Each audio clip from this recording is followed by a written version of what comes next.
Good afternoon, everybody, and thank you so much for joining us for our curator's introductory talk to the new exhibition that we have opening on Saturday, the 2nd of August, Maurice Marino on Paper in Glass. Really looking forward to hearing from Niamh McNally, the curator of that exhibition, as she's going to take us through what is in it and how it came to be here at the National Gallery of Ireland. Before we get started, I'd just like to do a little bit of housekeeping. This is a webinar format on Zoom. We can't hear you and we can't see you. Please feel free to have your lunch or whatever it is you're doing in the background. It won't disturb us, but we would love to hear from you. When Niamh is finished, I'll happily relay your questions to her. You can see at the bottom of your screen, there's a question mark in a box. That's our Q&A box. Please feel free to type in some questions in there if you have any for Niamh, and I'll pop up at the end and I'll relay them to her. If you have any technical questions during this, please just let me know in that box and I will answer them during the talk. I'd ask you very kindly, if you wouldn't mind, please don't put anything in our chat box. It pops up on the screen in front of the speaker and can be quite distracting. So this is just the first of the events that we have organised for this exhibition. It'll remain open until the 25th of January, and I really hope that this video helps you prepare for your visit and get a lot more out of it when you do come in, because it's going to be a really beautiful show. I've had a sneak peek of it already. We won't just do this introductory talk. We have a series of tours happening. We have a conversation circle in Irish, a Circle Cora happening. We have a talk and tea event that's with Niamh in conversation with Roisin de Butler, who's a glass artist, and we have a family drop-in events as well. So lots of things for all audiences connected with this exhibition. So without further ado, let's hear some more about it. Niamh, if you'd like to turn on your camera and your microphone, we can get started. Thank you so much. I'll hang around until your presentation is on the screen and then I will disappear and you'll see me later. Thank you. Thanks so much, Joanne. Yes, this is an exhibition that we are installing at the moment, and it will open to the public this Saturday. It's quite a unique display here for the collection, for the gallery, in that we are showcasing a collection of glass works. But I think it will be a very interesting display for people because they will be getting insights into French modern glass artist Maurice Marino for the first time here, really, in the gallery. As I said, on this slide, you can see a selection of his unique glass pieces and the fact that the exhibition will be on show for, quite a lengthy run of 6 months. The exhibition is entitled Maurice Marino on Paper in Glass. So not only are we highlighting his works in glass in our collection, but a selection of his works on paper. The works on paper, however, will be shown in two rotations due to the nature of works on paper. They can't be exposed to light for any kind of lengthy time. But this is an opportunity to really show an exceptional collection of modern glass by an artist whose name is not widely recognized, certainly here in Ireland, but his innovative glass techniques remain very much influential to this day. To give you a little bit of background about who Marino was, well, he was born in a place called Troyes in the Champagne region, a city in north central France. He was born in 1882 and died in 1960, and is regarded really as one of the most innovative glass makers of his generation. He first found recognition with the Fauves, a group of avant-garde artists known for their use of bold color, and exhibited with them as a painter alongside the likes of Henri Matisse and André Derain in the progressive Salon d'Automne in Paris in 1905. However, following an incredible visit, or a really kind of revelatory visit to the Vuillard glassworks at Bar-sur-Seine near Troyes in 1911, he turned his attention to glassmaking, or making art really in glass. Marino viewed glass as a sculptural medium with expressive rather than utilitarian potential. He did not use molds at all or allow his glass designs to be mass produced. They were all made by his own hand. And he made more than 2,500 unique glass objects by hand, many of which took several months to complete. The rich display of the artist's work in this exhibition really celebrates the gift of paintings, drawings, and glass to the National Gallery of Ireland that was made by his daughter Florence Marinow in 1970.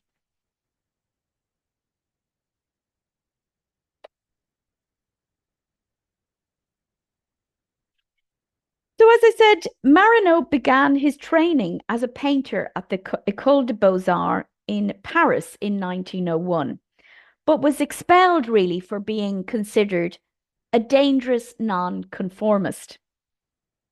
As I said, this career started as a painter, and he was associated with the group known as Les Fauves, or the Wild Beasts.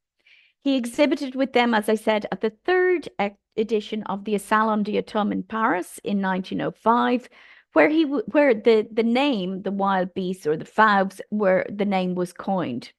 So what I want to show you are three beautiful paintings that are from the Museum of Modern Art in Troyes, which houses really a substantial number of both his paintings and glass works that were donated in a major gift in 1976 by Pierre and Denise Levy to that particular collection.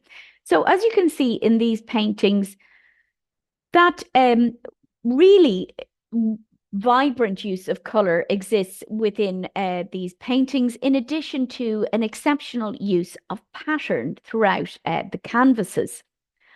I also want to show you a couple of works. One from our own collection, A Study for David of 1905, and a work that is from the National Gallery in Wales, which also was gifted a substantial collection of works by Maurice Marinow by his daughter Florence in 1973. So some 3 years after the National Gallery of Ireland were gifted a large collection by her. So as you can see, very vibrant use of colour. Sometimes the paintings are showing mothers and children, quite intimate little scenes, a tenderness coming across, but again, a really rich use of colour. What I will be showing in our exhibition are a selection of watercolours from our collection that date to his Fauve period. In their lively treatment of the Parisian theatre scene, these watercolours also recall for me the work of the post-impressionist artist Toulouse-Lautrec. We can see here there's a very fluid treatment of the watercolour, and again that very vibrant use of colour. He also uses what I can safely say are interesting angles, as you can see here in his Parisian theatre of audience. And those interesting angles, of course, would have been evident in the work of the likes of Toulouse-Lautrec, of course. In addition to being in the lively, very exciting world of Paris and the Parisian theatre scene, and of course the exhibiting world in Paris, I believe that Marinow most likely made a trip to Marrakesh, as this watercolour by him that is from the National Museum of Wales shows.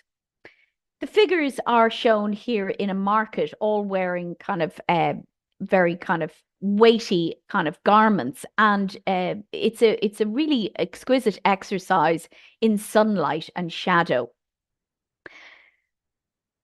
Going on this work, I believe he may have actually visited Marrakesh in Morocco, which wouldn't have been unusual given Morocco was a French colony from 1912, and this dates to 1917 to 19. There's a sense of exoticism in this work, which is something that very much comes across, I believe, in the exuberant use of colour, or that sumptuous colour within both his paintings and also in his glassworks. I'm sure if Marino visited Marrakesh himself, he would have been exposed, of course, to the textiles, to the very luxuriant kind of use of textures, to the Moroccan tile work, all of these things that I believe then would have enhanced his notion of pattern and design. Marino, of course, discovered glass as an artistic medium at the age of 29, so really quite late, and commenced really upending the conventions of glassmaking. Drawing on his origins as a painter, from 1911, he spent a decade decorating transparent glass objects, made by others at first using vibrant enamels. However, by the early 1920s, having mastered the complexities of glass blowing, he actually then began creating experimental forms of his own. So this is a little drawing of the Viard Glassworks, a factory or a glassworks that was owned by two brothers, the Viard brothers, who are actually friends of Marino. It's in a place called Bar-sur-Seine, and that was close to Troyes, where Marino was born, lived, and died. I want to show you, this is a preparatory drawing for one of, or designs for that enameled decoration that is from the National Museum of Wales here. And then an actual bottle by him entitled The Spring of 1920. And again, this is a glass object, a glass little bottle with that enameled decoration of a figure flowing water from a bottle. So these, you can see then how his designs very much transfer into those enameled drawings on glass. This is from the Petit Palais, which would have a lovely collection of Marino's glass. So as I said, Marino himself wrote about discovering glass in its living state, as he said, on visiting glassworks owned by friends in 1911. And felt, he said, great enthusiasm and fierce desire to engage in this new game. He described molten glass as fleshy, muscular material and continued, this material, which is born in a struggle, in fire, in smoke, which in turn resists or obeys, which obeys when I force it while respecting its nature. He says, I had a great battle every time, but deep delight in the effort. So this kind of foray into glassmaking is something that really ignited his imagination and ignited, I suppose, his enthusiasm for artistic expression. This is a lovely little pencil or ink and pencil self-portrait with a cigarette that's from the galleries or from the National Museum of Wales. We can see him with a pipe here in our own self-portrait from 1953, and an image of him in his own studio drawing some of his preparatory sketches, etc., for his glass works, with pipe in mouth. The physicality of Marino's process, which he described himself as long and fraught with danger, is evident in the film that was made about his process and showing him in his studio at work in what's called Un Grand Verrier, so the Great Glassmaker, a film that was made in 1934. And I'm actually going to be showing the film in the exhibition because I think it really gives an insight into, in a sense, the theatricality of his working process, and in a sense, the challenges that were presented by glass blowing. And in addition to that, the kind of physical performance of this kind of working with a very difficult medium such as glass. This is a selection of glass that's from the National Museum in Wales, and I've just included this to just show you the kind of variety of colour. The stunning examples here of his perfume bottles, or stoppered bottles as they were called, showing the rich array of colour, the mottled pigments encased in the glass, along with the deeply etched glass on the right-hand side. Again, as I said, these were gifted to the National Museum of Wales by Florence Marinow.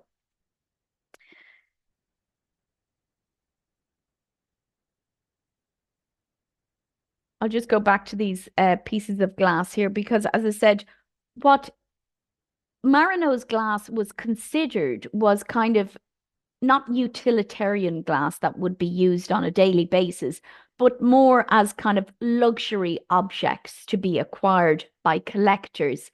And from 1913, the Parisian Art Gallery of the bronze caster A.A. Hebrand, which specialized in sculpture and objet d'art, actually represented Marinow exclusively and circulated his works internationally. Buyers of his exquisite luxury glass included the likes of couturiers, financiers, industrialists, politicians, and painters. Members, indeed, of the wealthy Rothschild family were extensive collectors of his work, while other famous names included Gloria Vanderbilt and the socialite Linda Lee Thomas, the wife of the composer Cole Porter. Marinow's work itself was represented extensively internationally in the likes of the Paris Exposition of 1925, the 1932 and 34 Venice Biennales, and the Milan Triennale of 1936. In 1937, the Viard factory closed due to financial difficulties and due to the fact that they had experienced an extensive fire. The year after, the Gallery Hebrand closed down, and Marinow then at this time then decided to return to painting and drawing. In a sense, his own kind of ill health would have prompted this turn to painting and drawing also. However, by this time, he had dedicated 26 years of his life to the demands of glassworking. In 1944, his own studio in Troyes was actually destroyed by an Allied bombing of a munitions convoy outside his studio. In the blaze, he lost a lifetime's work, which resulted in his glass pieces becoming very rare. This is the beautiful painting that I'm showing in the exhibition of his daughter, quite an early work of 1924. It's an oil on board, and it shows her in profile. Florence Marinow is the person really who successfully continued, however, her father's legacy through a series of gifts to public collections between 1963 and 96. She presented more than 1,000 works previously held at the Gallery Hebrand, which represented Marinow, to over 50 places. So really kind of French and international museums. So it was really through her that his legacy continued and remains to this day. The National Gallery of Ireland was chosen by her in recognition of the strength of its collection of modern French paintings. This in-focus display at the gallery honours, in a sense, her significant gift to the collection in 1970. As I said, this is a really stunning, intimate-sized portrait of Florence Marinow, where she's shown in profile set against a patterned background, one which has been scored as it has quite a kind of a textured feel about it. Of course, it dates to the 1920s, and her hat and dress tie in with that period. Marinow depicted his wife Marcelle, shown here on the left, and his daughters Florence and Reine many times across different media. In contrast, however, to the striking profile portrait in oils of Florence that I've just shown you, here he decides to show her dancing in a drawing of the same date, 1924. These two drawings are from the collection of the National Museum in Wales. I love this one of Marcelle on the left, which shows her in pencil and crayon on paper. Also from the collection of the National Museum of Wales are these designs. We ourselves don't have any designs on paper for his or preparatory drawings for his glass works. So I wanted to show you these from that collection. They're studies for vases and they all date to 1923. Drawing, of course, was essential for Marino to lay down his ideas about or plan his ideas around his glass works. These drawings, executed with pencil, ink, and watercolor, show, in a sense, the complexities of his designs, along with the artistic invention. The drawings highlight the three-dimensional qualities as well of his pieces. Marino made both preparatory drawings like this, but he also made drawings during the making process.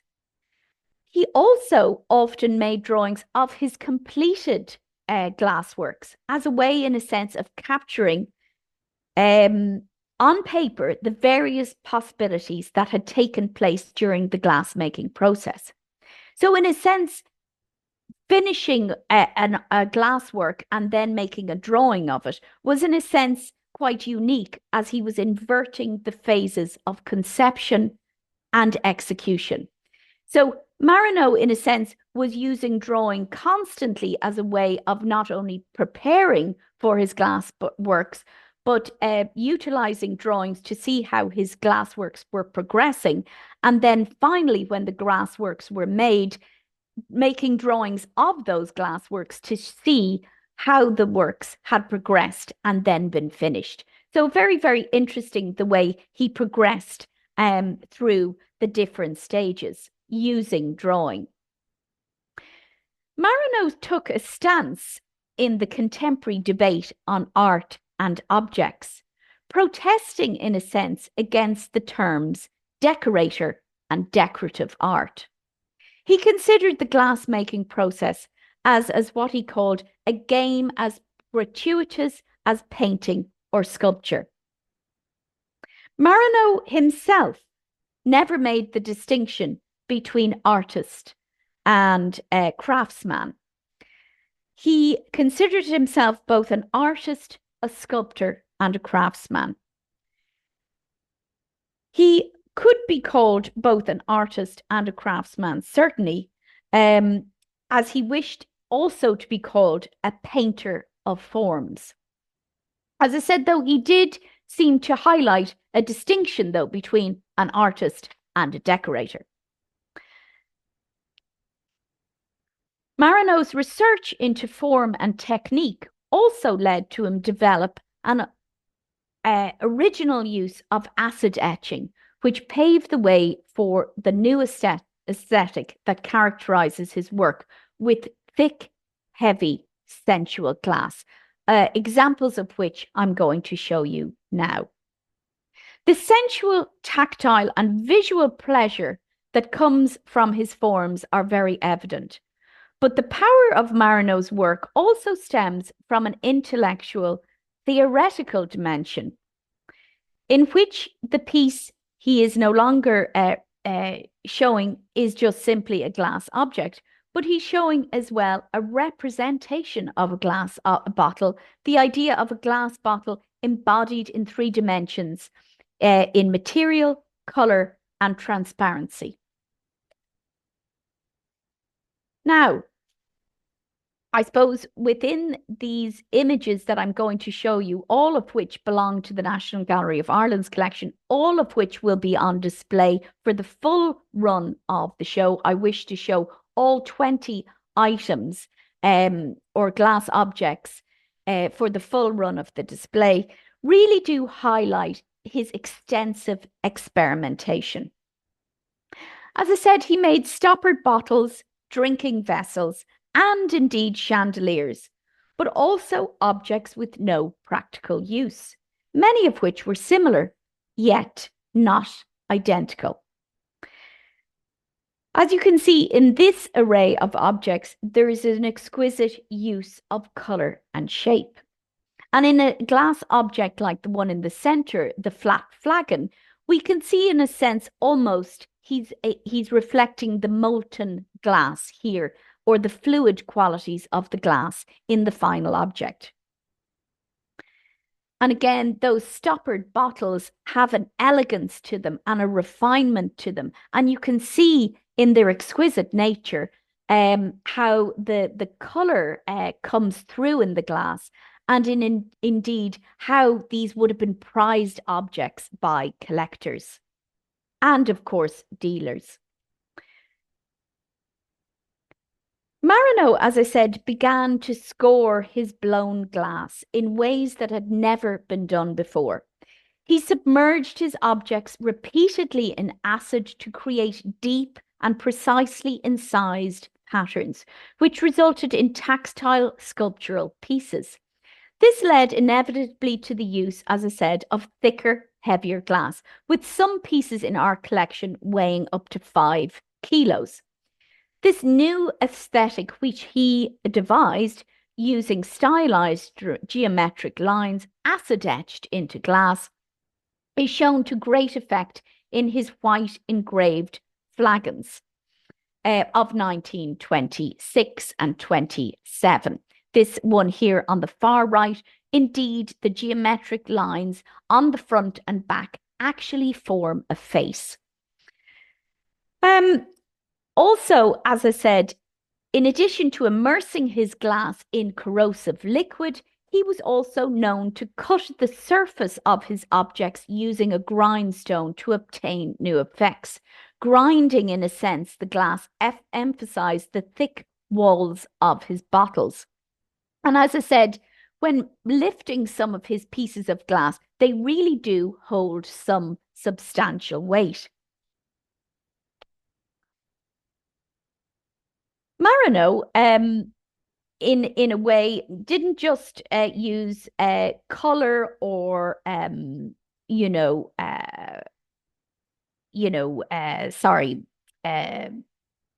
etching to create incredible effects. He also intentionally introduced networks of fine cracks into his glass designs, highlighting his immense understanding of the material and what, in effect, it could withstand. And you can see those fine cracks very clearly in the blue-green bowl here on the left. A really exquisite bowl in the flesh, one which has a very delicate colour.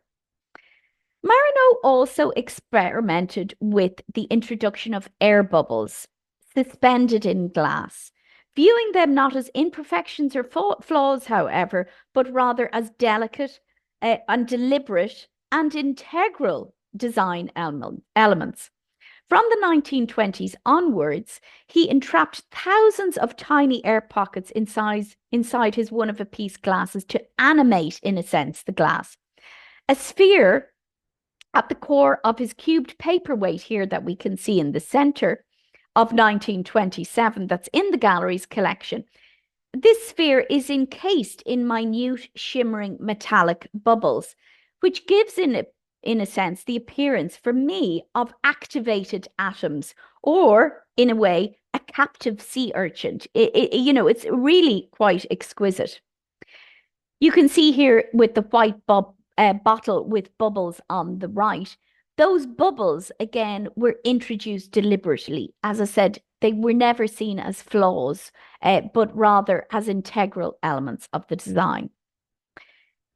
Marino was extensively inspired by nature, and his unique glass objects often look like they've been cut from blocks of ice or carved from slabs of marble. There is a staggering variety of effects in his glass. Oftentimes, I think there's an appearance, in a sense, of murky water floating about within the glass. But as you can see just from this range here, the conical engraved vase, so using white and black, the green and red bowl, those kind of almost like as if water is flowing around and throwing up little sediments here in various colors. And then the conical vase with red flecks. This is a very, very heavy vase of 5 kg. And again, almost like as if it's murky water, or again, has it been carved from a slice of snow even that has flecks of mud or muck in it. So, really exceptional, very modern, investigations into various effects on glass. The intense colours he infused also in his glass earned him the title Le Fauve de Verre, the wild beast of glass. The mottled abstract layers of vivid colour that suffuse his glass objects were achieved through the addition of metal oxide powders during the glass blowing process. Marino's bold designs emphasized form and the effects of light. So you can see here the brown, red, and white cubed flagon, really exquisite little object that one can hold in the hand. However, this contrasts with the bottle with craquelure effects, those layering of colors, etc., and the glass blowing techniques he used, creating these great effects. This is a really weighty piece of glass. And again, you can see the contrast or the variation of those various different colors or bold colors, as I said. And as I said, his bold designs emphasized form and the effects of light, so much so that in 1925, Marino himself said, "The best form is the one that gives the best idea of the blowing process that created it, and whose curves and accentuated by the pure, splendid gleam of light best express its method of creation." So all of this notion of, the blowing process really showing, its effects to great skill here in these various different works. Around 1927, then, Marino mastered hot working. This is the practice of working molten glass to obtain complex shapes and surfaces using only simple wooden or metal tools. He imprinted triangles, as we can see here, this impression into the glass, this flat yellow flagon here of 1927 in our own collection. This is a very flat little kind of, not a very wide flagon. It's quite delicate in a sense to handle, but you can see the impressions of this diamond shape in it. And he was known to imprint triangles, squares, circles, and parallel lines into the glass and plunge hook-shaped tools deep into the material to manipulate it or change its shape. And again, we're always coming back to the notion of him trying to reflect the molten glass in his artworks. I can see here as well the variety of shapes he was able to achieve, again, from an array of works in our own collection. The engraved chalice here. So this incorporating bubbles, obviously engraving as well, or etched glass. So using corrosive liquids or acids.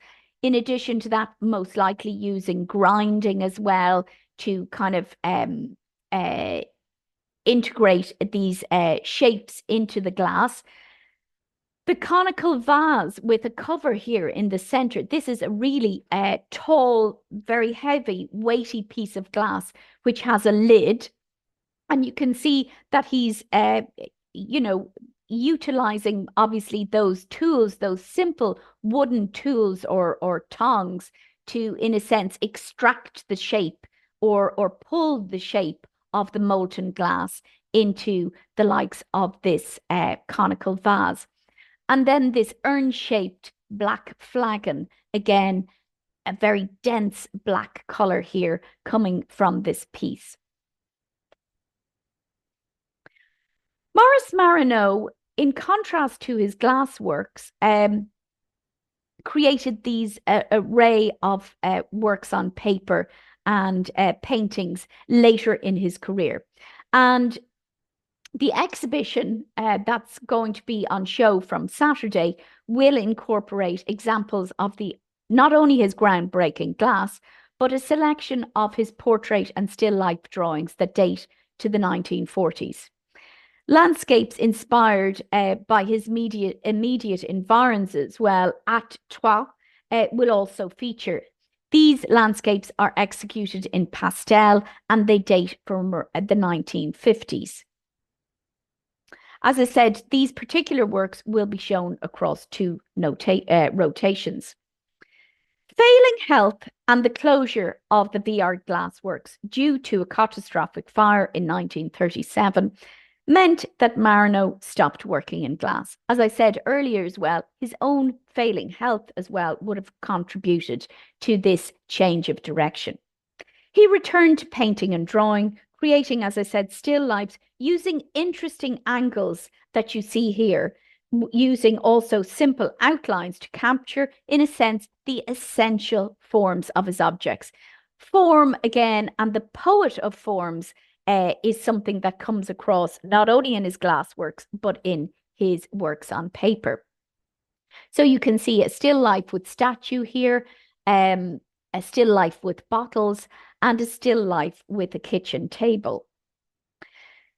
The drawing in the center, as you can see, is typical of his later pared back still lives, in which he effectively uses economical black outlines to denote various elements in the composition.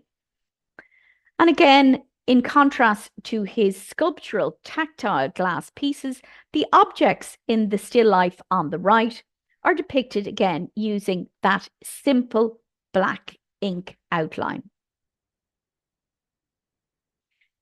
Another work that I'm showing in the exhibition is this really heavily impastoed painting entitled Pike of 1949.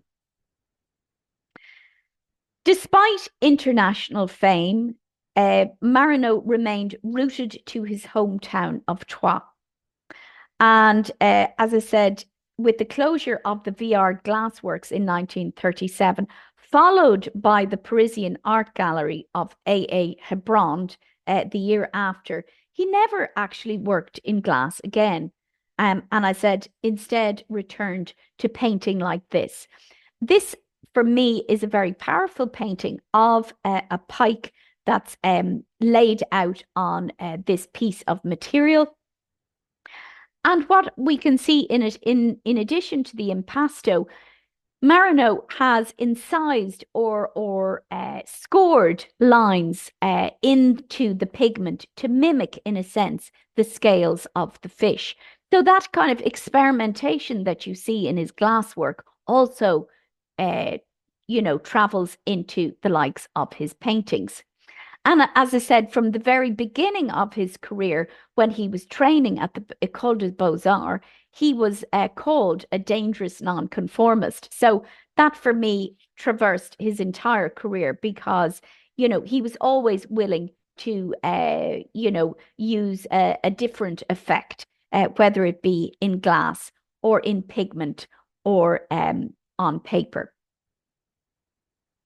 As I said, Maurice Marino depicted his wife Marcel and his daughter Florence and his daughter Ren in many times in different media. However, in the show, I'm going to be showing a couple of drawings of his daughter Florence Marino. Here she's seen at a piano on the left, and the loose, sinuous lines of the interior scene seem to, in a sense, reflect or echo, in a sense, the sound of the music that she is playing. It's a very, very fluid, free drawing. The drawings here are both stamped Atelier Marino, which indicates that they both came originally from the artist's studio. The drawing on the right is done in red chalk, and in contrast to the painting that I showed you early of her in profile, this is a drawing that portrays her more simply, using a very sinuous chalk outline. However, it does show the very assured handling and the sense of immediacy that would indicate, of course, that it was done from life. Another drawing in our collection shows woodcutters on a streetscape, and it dates to 1946, and it's done in ink on paper. This work is very much typical of Marano's spontaneous drawings from the 1940s, in which he effectively uses simple black outlines to denote various elements within the composition. In the street scene, seen from above here, Marano captures woodcutters busily working on a street corner. Using abbreviated squiggle marks, he even depicts the window panes of the shop fronts. This fluid drawing highlights again the artist's assured handling and his ease in using the ink medium. The pastel medium was something he also excelled in and used to great effect. In 1905, having left art school in Paris, Marano returns to his hometown of Troyes, where he would really remain for the rest of his life. His immediate environs were, of course, a source of endless inspiration. And then we can see here, these are the woods in his environs, and they are shown to great effect here. We can really sense a time of day or a time of season here. This is a beautiful one here on the right called Brushwood of 1958. In this particular pastel, Marano depicts a dense forest in winter. He applies pastel in a linear fashion, contrary to the way it is traditionally applied. His pastels exude a vivid, lively quality, due in part to his energetic mark-making. Here we see his skillful portrayal of sunlight and shadow as it filters across the forest floor. Both of these pastels are stamped Atelier Marano, again highlighting the fact they originally came from his studio. Marano's pastel landscapes capture a sense of place accurately, often recording a particular time of year and, as I said, even time of day. An expansive sky shown here on the left fills the sheet, sparsely populated, as it were, with dark passing clouds. The spontaneous free handling highlights both the artist's ease in using the pastel medium and, of course, his knowledge of his surroundings. The work on the right is, again, another vibrant pastel, which perfectly captures the sun illuminating the sky over this expansive field at harvest time. It forms part of a series of landscapes by Marano in which a brilliant sun dominates the composition. And then we can see this beautiful evening sun of 1958, which is also going to be in the show, showing the purity of the medium, perfectly capturing the sun as it literally explodes in the sky.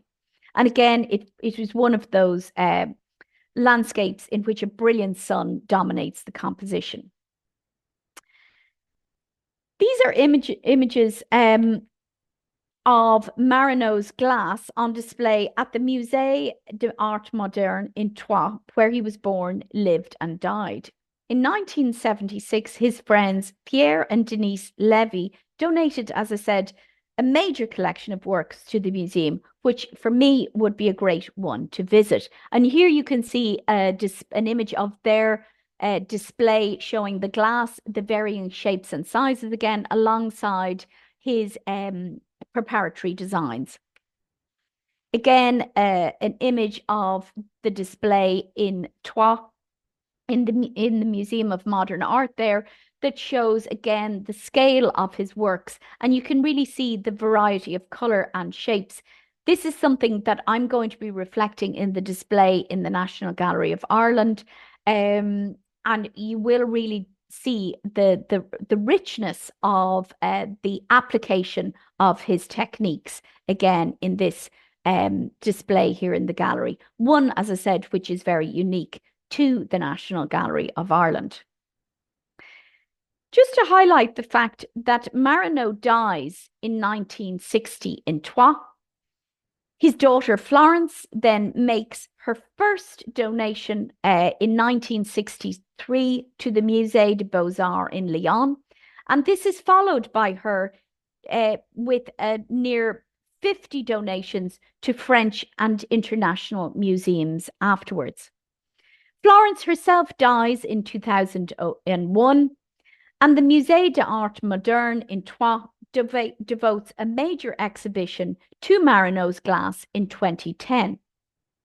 In 2019, then, so not that long ago, the Stanza del Vetro in Venice on the island of San Giorgio Maggiore organizes the first international retrospective on the artist, showcasing some 220 works of his in glass on loan from prestigious art museums around the world and collections, alongside his preparatory drawings.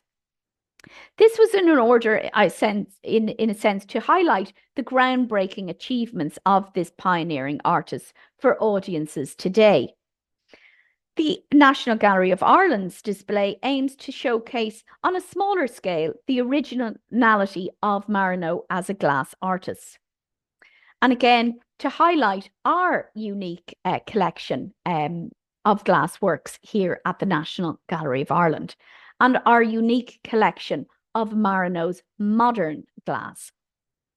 The aim of this particular lecture has been to highlight Marino as a great glass artist and as a timeless experimenter whose inventions in the world of glass were emulated for decades to come. Working in glass for Marino was a superb outlet for his artistic expression, one in which he showed great flair and great control. Over the years, we can see his investigations into the medium of glass would become more and more novel, physical, and even, one could say, a challenge. A strong tactile sensuality comes into play with his glass works. His thick, fleshy glass, as he called it, would go on to inspire many modern and contemporary designers. The novelty and variety of his forms is certainly exceptional to this day. He exhibited extensively within his own lifetime, with his glass being shown internationally and being well received, of course, as well as selling well at very, very high prices to an exclusive clientele, mainly through the Gallery Hebron in Paris. So it is with great pleasure, I suppose, that the National Gallery of Ireland is showcasing his glass and his works on paper for the first time since they were gifted to the gallery in 1970 on such a scale. So, as I said, the run will be for 6 months, but we will be showing the works on paper in 2 tranches of 3 months and the glass for the full 6 months. So it's a real opportunity to, I suppose, engage with a modern glass artist here at the National Gallery of Ireland. So I hope you'll all come and visit. It's free to the public and will be on show in the Sir Hugh Lane room at the gallery. So thank you very much. Niamh, thank you so much. If you just stop sharing your screen, Mm-hmm. I can make myself the same size as you guys. There we are. Thank you. That was absolutely fascinating. And as you said there at the end and during the talk, it's kind of like 2 shows, really. Everyone will get to see the glass if they come, but there are 2 sets of drawings and works on paper that will be shown. So it'll be worth a couple of visits if you can make it at all in. We'd love to have you, and it is free. I really love these one-room shows because they're so rich. You can get so much out of them, but they don't take so much from you when you go. It's not a full day. You could just be there for an hour and really get a lot out of it. So we have a few questions for you. The first one was Marino influenced by Émile Galley from the School of Nancy? So you know his glass. It's more kind of Art Nouveau. Obviously he Yeah. was I would say very much influenced by those creating glass around him, whether it be Lalique or you know famous glassmakers like that. But you know, I suppose from his perspective, he wanted to challenge what had gone before and create something entirely original himself. The very fact that he didn't allow his pieces to be mass produced, his designs to be mass produced, he created everything by hand himself from a bench in the Viard Glassworks in Troyes. So that very sense of each glass object was an artistic work or an artwork in its own right. And that's what he viewed his glass at. So, of course, he would have been very influenced by those who had gone before him, or Art Nouveau, Art Deco, of course. But for me, I think he's an artist, a modern glass artist who was very much carving his own path, and then was somebody who certainly then was inspirational to many that came after him. We're incredibly fortunate to have these works in the gallery's collection. And somebody is asking here, will the drawings be available for viewing in the print rooms after the exhibition? So maybe you'll explain a bit about how anyone can go and see artworks that Yes, aren't on view. as I said, his drawings will be on show for across two rotations in this exhibition, which lasts for 6 months. But these drawings are part of the National Gallery of Ireland's collection and are housed in the prints and drawings collection. So, further down the line, if anybody wishes to view drawings by Marino, of course, they can make an appointment to visit the research space, the prints and drawing study room, to view them. Yes. Absolutely. All those contact details are on our website, as well as the details of other events that we have to do with this exhibition. So please have a look and book in for anything you need to book, or just come in and join one of our tours. Aileen is saying that coincidentally, she's going to be staying in Troyes for 2 nights at the end of August. And I know, lucky thing. And we'll also be traveling near Rennes. She's asking, is the museum worth a detour? Well, if I was close by, I You don't definitely believe would. Troyes is a very, very big place. I would certainly make a detour to see that Museum of Modern Art. Florence Marino did also gift a large collection to the museum in Rennes. So, if she's located in both places, I would definitely pop in to see what they have on display by Marino.